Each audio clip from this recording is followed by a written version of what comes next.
Flashback.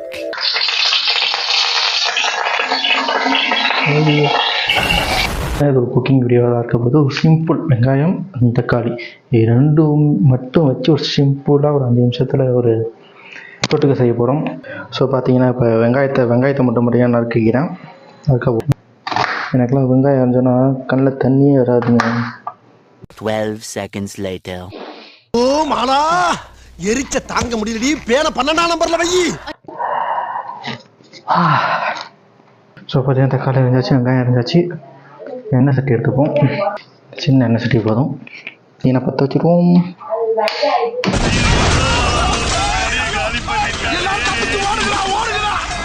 மாடி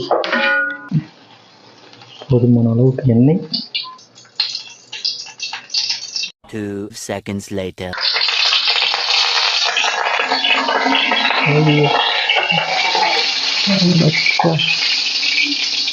பார்த்து எண்ணெயில் தண்ணி எடுத்துக்கோங்க.